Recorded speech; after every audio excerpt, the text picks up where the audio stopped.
softly. But first of all, I would like to thank our host and all of you for this wonderful meeting. For us, it's a real honor to be here. And we are really, both my wife Eric and me, we are really touched about your hospitality, your empathy, your friendship. So it's really great to be here. Yes, the good news that we have tried to explain at Kamehameha School is that we have started fact-finding for the case of Larsen versus the Hawaiian Kingdom.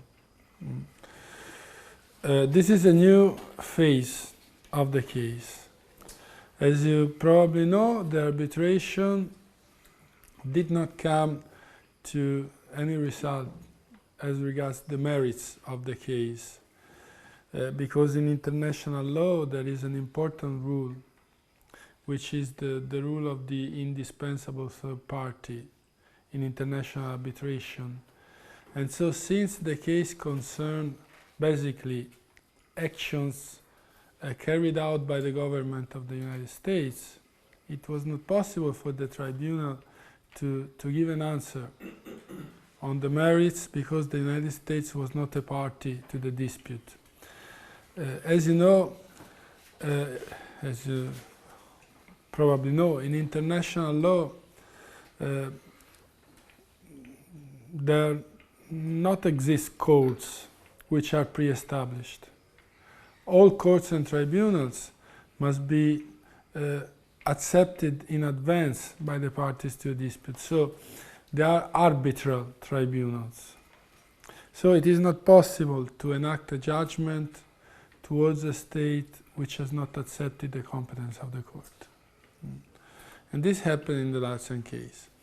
But the Larsen case was anyway very positive in my opinion, because in qualifying the dispute, the Permanent Court of Arbitration recognized the Hawaiian Kingdom as a state.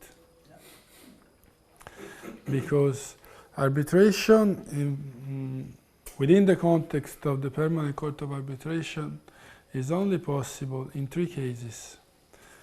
A dispute between one state and another state, a dispute between one state and an international organization, and a dispute between one state and one private entity. The dispute was accepted by the court. Mr. Larsen was qualified as a private entity, obviously, because he's a single person, and the Hawaiian Kingdom as a state. And also, importantly, the arbitral tribunal ascertained that when the occupation started in 1893, the Hawaiian Kingdom was a fully independent and sovereign state. So this is a good starting point for our position, because the occupation was illegal. And so, as I say to the students of the Kamehameha School Monday in the morning, it is like the situation existing in 1893 was frozen. Because the sovereignty of the Hawaiian Kingdom was not overthrown in a way which is legal under international law, and has never been overthrown legally. The International Commission on Inquiry is a commission which has been established will be established, because we still have to establish it, but will be established thanks to the special agreement between Mr. Larsen and the Hawaiian Kingdom of January 19 of this year. It is not a tribunal, it is not a court. So its task will not be that of giving a judgment, but rather that of providing an evaluation of the existing facts. So the Commission has the task of ascertaining the facts. What happened in the Hawaiian Kingdom since the occupation by the United States? In particular, what happened under the perspective of international humanitarian law, which is the branch of international law which applies in the event of armed conflict and also in case of military occupation, even though this occupation has taken place without any resistance by the occupied country, as it happened in Hawaii from 1893 to the annexation of 1898. It is very important that the determinations of the Commission will be made public. So it will be possible to spread the knowledge of the history and of the truth of the Hawaiian Kingdom within the international community. Because the fact of whether or not the determinations of a Commission of Inquiry can be made public depends on the agreement between the parties. Okay. In this case, Mr. Latz and the Hawaiian Kingdom have agreed to make them public. So, sorry. Next step will be the nomination of an appointing authority. The appointing authority will have the task to nominate the members of the Commission. So it is important that the appointing authority is, beyond everything, is impartial, is competent, and has a very definite idea about who can be the best personalities to serve as members of the Commission. Okay? If you have questions, I will be glad to answer. So who would be the ones choosing those to be on this commission? Like who? We are now thinking about that.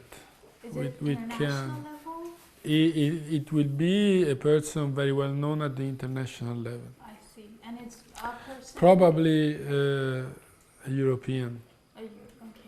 Yes, because a person from Europe would not be involved in the case personally. Neutral, in a sense. Yes, neutrality and impartiality are essential in this case. And so when he or her, that person is chosen, then they put together a commission of a board, so to speak.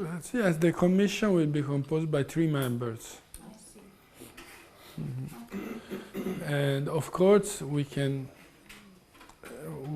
give our opinion whether or not we like the commissioners. We consider them appropriate. But the appointing authority will be somebody who already has experience in front of the Permanent Court of Arbitration, is well known at the international level, so has a good reputation, and finally will be a person who knows many other personalities and so may have a good idea about who can be an impartial commissioner. Right. And is there a time limit? Is there a time frame? No, usually these things last for quite a long time. I see. Talking about years. Right, just as like the Larson case. Yes, yes. Okay. Can you also explain to them how humanitarian laws can be applied? Or what is the difference between humanitarian law and the laws of occupation, if any? No, I mean, humanitarian law is the law which applies in the event of armed conflict and during military occupation. Because these situations, as you can easily understand, are very particular. When there is a war or there is a military occupation, of course, the usual application of laws, technically we say the rule of law, the usual application of the rule of law cannot be that good as it happens in peacetime, no? Because, of course, all human beings have human rights, but when it comes to an armed conflict, we talk about killing people. So, and most human rights are not applicable in case of a public emergency, like a war. So, international humanitarian law was created in the 19th century, at the beginning of the 19th century, in order to try to humanize war.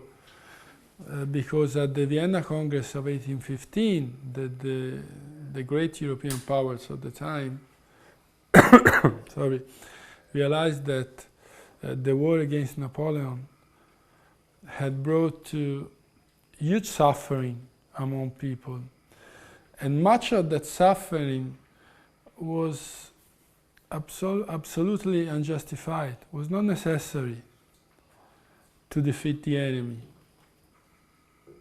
So they start to conceive the idea of humanizing war and create rules which can be applied in the event of armed conflict. Rules which protect civilian persons, prisoners of war, property, and so on. And these rules, I repeat, apply also in case of military occupation,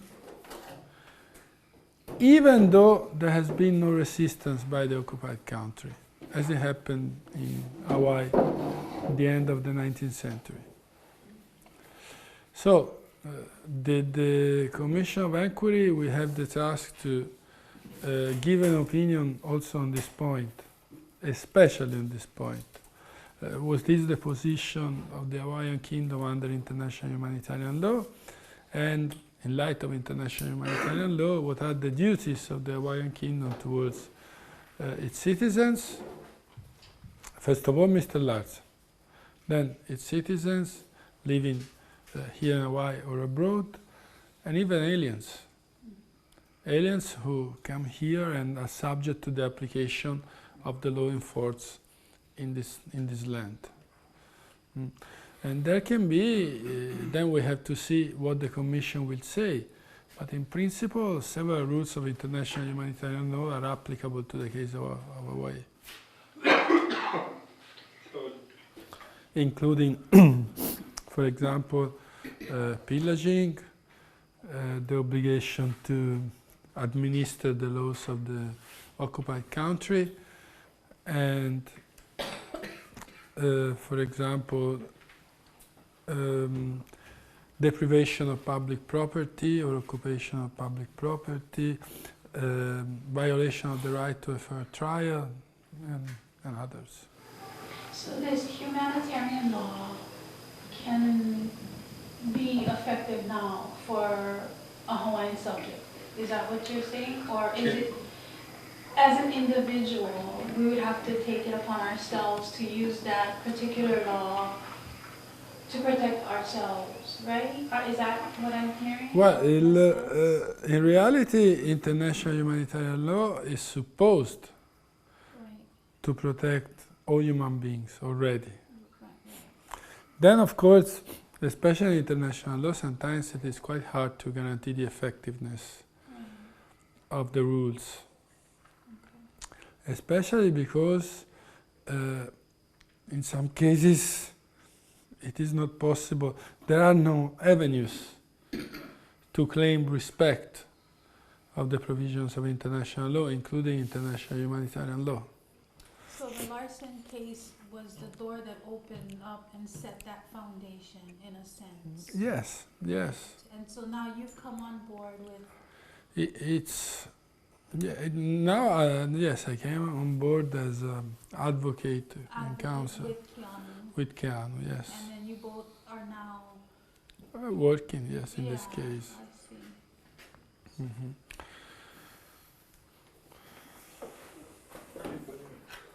How does the filings, does it become individual within this process?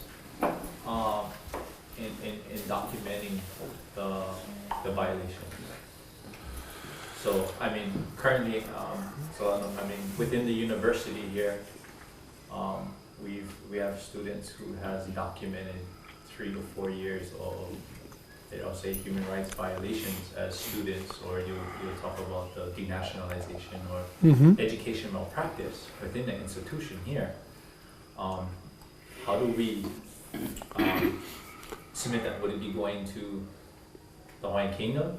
Where, you know what I mean? We are at a step where we have information, right? And where do this stuff go to get a little bit more bite? Because we've gone to as far as we could as students, in the sense of, you know what I mean?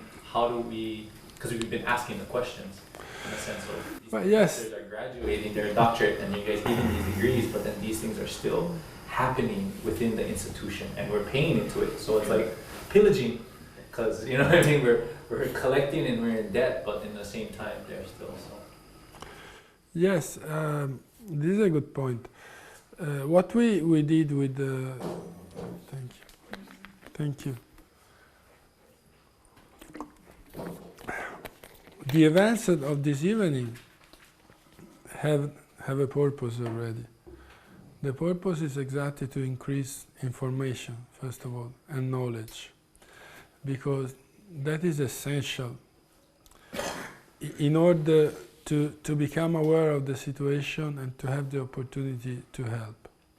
Of course, if you want to have an active role in the proceedings, you should approach the Hawaiian Kingdom, Keanu or myself. It will be possible to, for example, it will depend on the Commission, because the Commission will decide precisely what procedure to follow. But most likely there will be the possibility to hear witnesses, to bring documentation. So people can give a contribution in the sense, if you feel that you have been victim of violation of international humanitarian law, you can add your name and your experience. Okay. And that'll be the next, yes. Well, can you utilize, for example, what's going on now with the contested case hearing? Because that's being, videotaped and documented on the state level, but it can become international. My question is, can it become international, being that the witnesses that are, quote, not considered professional or experts, but they're sharing? A lot of these pro se petitioners have stepped up, and because they've either been arrested, and so they're sharing their experiences in the sense of what was done to them by the state. So, can you utilize that already because it's documented? Well, at the right time. Right. At the right time, when the time will come to bring evidence and to bring documentation. Because I think there's a substantial amount of compiled issues. But the purpose of the International Commission of Inquiry is exactly that of shedding a light on the reality of the case. So to bring the case in front of the international attention. Right. I mean, sometimes these kind of things happen exactly thanks to international institutions. Right. I mean, like the Larson case. Like the Larson case. Right. Now, to make an example, has nothing to do with the Hawaiian Kingdom, but do you know the Inter-American Court of Human Rights? Many people throughout the entire Latin America have had the opportunity to tell the stories thanks to the existence of this court. The fact of having been victims of violations by states. It's for Nuremberg. And everybody in the world can read the story of these people. What kind of violation happened. So, as I was saying earlier, it is very positive that Mr. Latz and the Hawaiian Kingdom have decided to make everything public of these proceedings. Especially the determinations of the Commission. Because this will make possible for the world to know. So now What this happened? came out on the 19th because they agreed to make it public, you know, Lance Yes. Larson and Hawaiian Kingdom. The next step is, do you think there's going to be a response from the U.S.? I mean, not that they responded prior because they didn't participate, or they were given a choice. That's a third party. The third party. Yeah, it's a third party, but there is a fundamental difference between the arbitration and the fact-finding. Right. The arbitration is subject to very strict rules.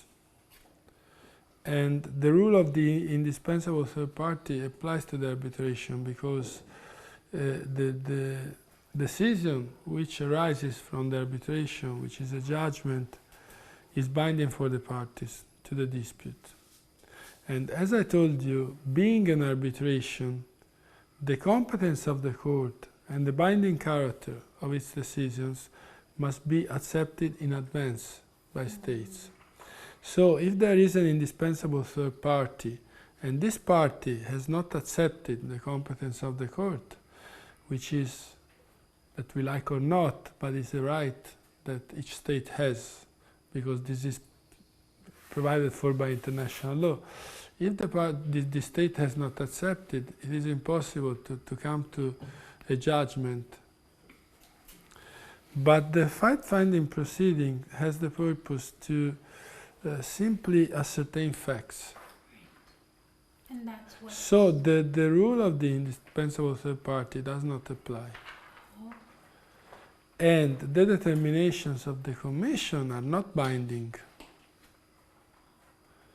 They are not the source of a binding obligation, they are a source of knowledge for the parties and for the entire international community. Then, if the conclusions of the Commission will take a given direction, it is possible that the United States takes some position. But until then, you know. It's unlikely because if I were the US government, I would wait Right. for that determination, no? When the commission is set and evidence is given. So we don't know what we may expect. Right. We may expect, we cannot exclude the reaction by the United States. What kind of reaction is impossible Do you have a personal opinion about, especially what's going on with the United States now? I mean, being who's in charge. I'm just curious. And you don't have to answer that. I just want to know. I mean, being that you're coming. Who is comfortable with what is happening? Let me ask you this question. No, just one second. I would have preferred that my interlocutor were Obama. There's a lot of groups here in Hawaii, that whether they declare themselves sovereignty groups, and this was along the question that I asked you. Yes, we have been talking about that. And the question that I had asked Federico is that, can that impact, with all these different groups coming all different angles, what happens at the international level? Right. What happens? Of course, the fact that there are different groups with different views, different claims, is not positive, especially in terms of visibility. Because one thing, at the eyes of an external observer, one thing is a people that is united towards a single goal. One thing is a people divided into different ideas and different claims. I told him during the registration that in 2011 I was invited in India for a gathering of representatives of indigenous peoples from all over the world, and there was a delegation from Hawaii. 3 guys who were claiming for Hawaii the rules concerning the rights of indigenous peoples, which are good rules, but they don't entail the right to independence.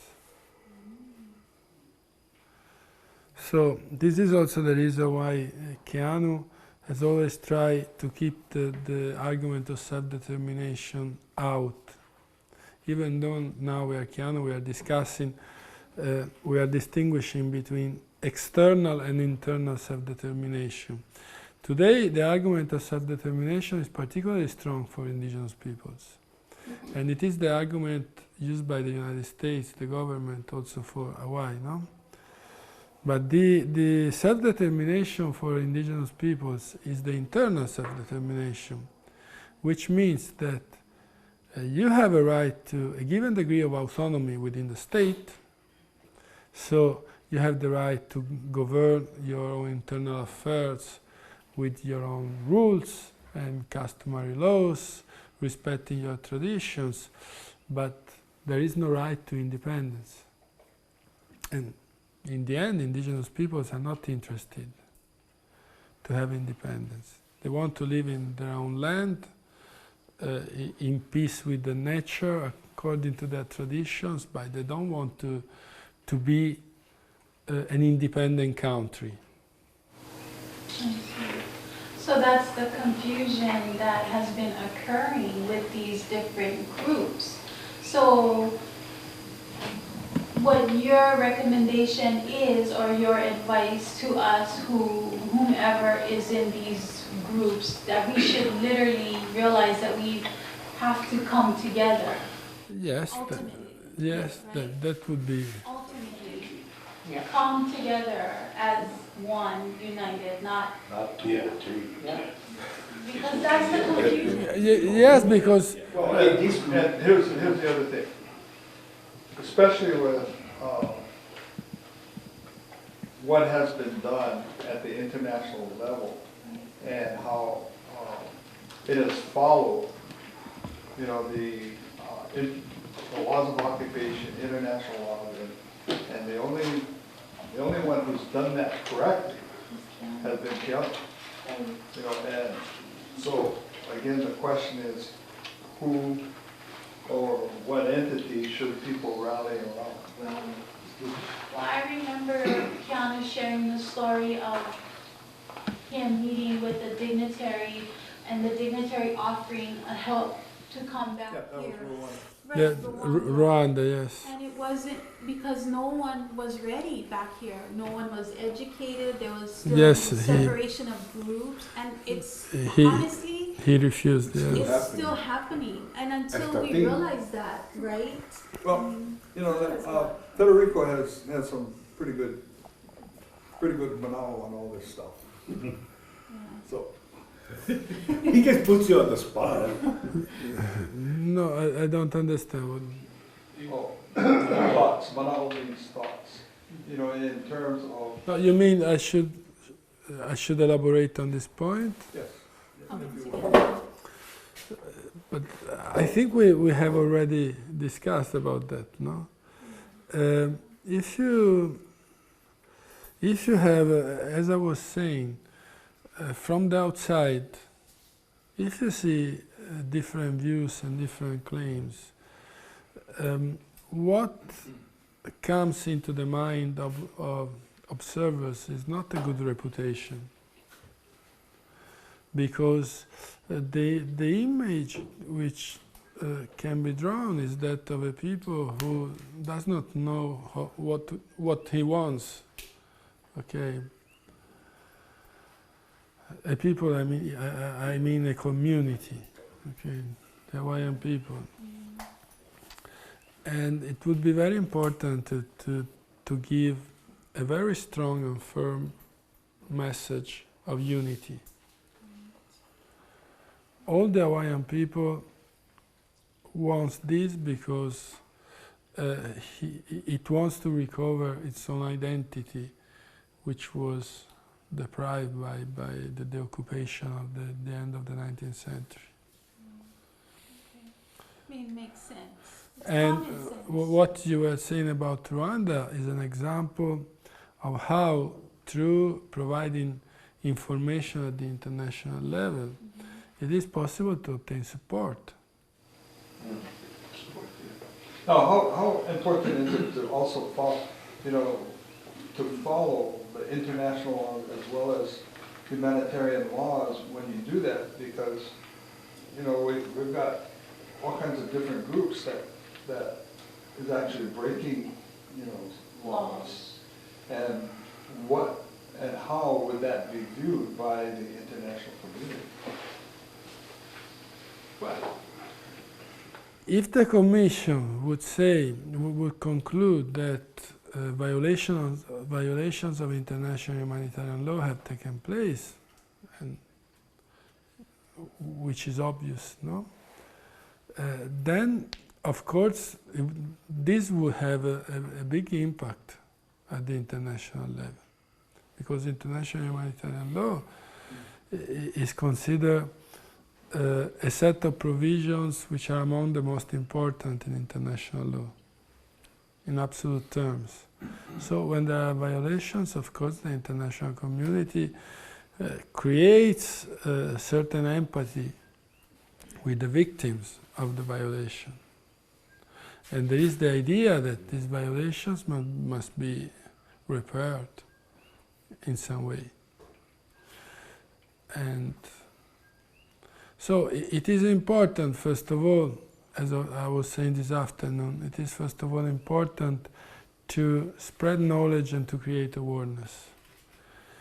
Then we will see what kind of steps are more appropriate.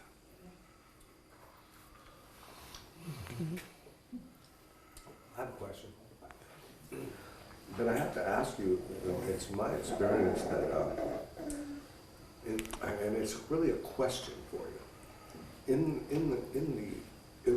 the arena of the international law, is this what is right and what is correct that makes the decision, or is it nuance? Is it some minor technicalities? So just like when she brought up, well, we need to be more united in all these groups. United in what? In stating our case and saying this is wrong, this is illegal. That's already been established as I understand it. So what's the holdup? In your experience in dealing with these legalese type people, is it nuance?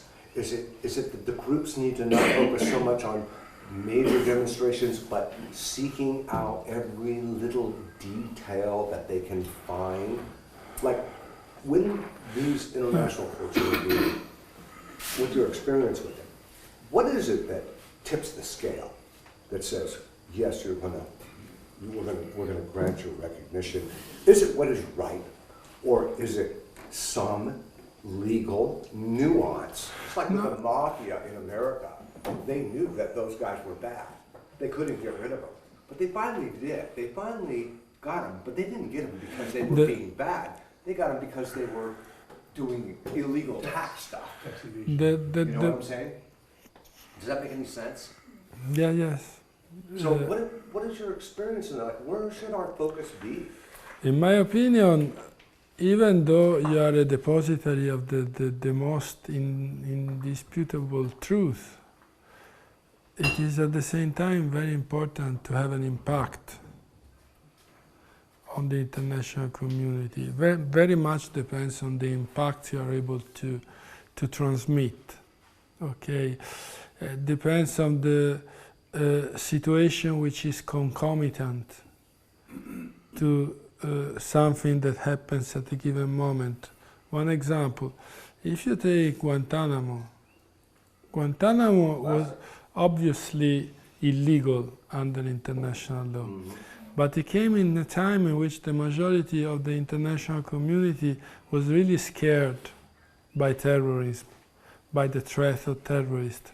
So the majority of people and of governments at the same time was willing to have not only one eye, but two eyes blind. So should we make them more afraid? Yeah, what is the ultimate recommendation? Because we're brought up here multicultural, multinational, multi-religious, and a lot of it was indoctrinated, colonized, and this is 125 years in the making, and so to stay on task, basically, what would be it, and I mean, not scare tactic, but just, Well, in any battle, we've got to have a clear strategy. right, Because if we don't have a clear strategy and an effective clear strategy, because that's really what we're asking. Well, I think when the international community realizes the benefit of Hawaii, gaining the countries realize that they still have treaties in existence, and they don't have to go all the way close to California to the Jones Act to get on side with this. And they realize that the treaties that are still in effect can be of a benefit to their nation as well, and not only to their nation, but to the world, for Hawaii to become that neutral territory that it once was, and to operate for the betterment of the worldwide community. When people see that the benefits of the Hawaiian Kingdom standing strong as it once was, with integrity as a constitutional monarchy, really sharing aloha around the world needs that right now. Right. So it doesn't need to be, this is a peaceful approach. Most nations and most people don't have the patience, and we've waited a long time. But a lot of the people that are saying indigenous or that whole Na'apuni thing, is because, like Keanu said, that's the evidence of the crime. Because it's still a huge paradigm shift for a lot of people to realize they think that that's going to be a benefit when it actually negates a ton of authority that they can already be walking in. right. So it's it's a personal journey, and it takes people with patience if you come across, a fellow Hawaiian national or whatnot, to be able to explain that. Right. So we need to focus on ourselves and our personal growth, so we have the tolerance, the patience, and the endurance to really share the knowledge in a way that will click with the people that are already passionate and on the path, but they just don't have I truly believe that aloha is attainable by everyone. And it is changing the world. I mean, the connections look at what Keanu has done so far. I mean, when you look at others and you kind of fall back to what you learn and what is proof, and by being challenged, going into the archives and seeing for yourself with your very own eyes. So, I mean... Well, look at this. This is a miracle right here. Right. You know what I mean? Exactly, it really is, yeah. It's just, it's unfolding. But you had, apart from the miracle, you have provided an answer. I mean, there is a strategy. The fact is that things cannot become perfect in one moment. If you want to go from 1 to 100, you have to pass through 2, 3, 4, 10, 20. And then, after you have passed all the steps, you will reach 100. So there are problems, of course, otherwise Hawaii would not be in this situation, no? There are problems, but the situation is already better than 10 years ago, especially in terms of awareness, of knowledge, Yes. of involvement by the people, of the fact that today many people believe that it is possible. And the younger generation at that too, Yes. which is good. Not all the people, not all students, not all young people, but many of them. When we were at the Kamehameha School with the students, one of them asked me a question saying that, well, maybe we don't really need independence and sovereignty. What else we can do? Of course, there are different ideas, there are different views. Of course, problems exist just because people see things in different ways. No? This is part of our nature. But the process must be progressive. As I have in these days, I have already said many times, step by step. But each step is consequential to the previous one. Without the previous one, you cannot have the subsequent step. I made an example this afternoon. If you want to become, I don't know, prime minister of a country, you are a 10-year-old child. You cannot say, okay, tomorrow I will be the Prime Minister. You have to go to school, primary school, secondary school, high school, and then the college, and then PhD and whatever else. You have to carry out all different steps. We are in the middle of a process, of course. It's like one president. But this question was asked, it was the final question that was asked at Commandment School on Monday. And the question was, what can we do in order to help? And your response. Should I give the same response? Yes. Your response. Well, a few days have passed, but I still think the same way. So, as I said, you have to believe, and you have to be confident that things may change. You have to be proud of your identity, of what your ancestors left to you, and you have to want to transmit all this to the future generations. It's important to believe also when, also in the worst moments, when things do not go as you would expect. So that is important because, of course, Keanu has been the engine of what is happening right now, but nobody cannot do that alone. Okay. Thank you.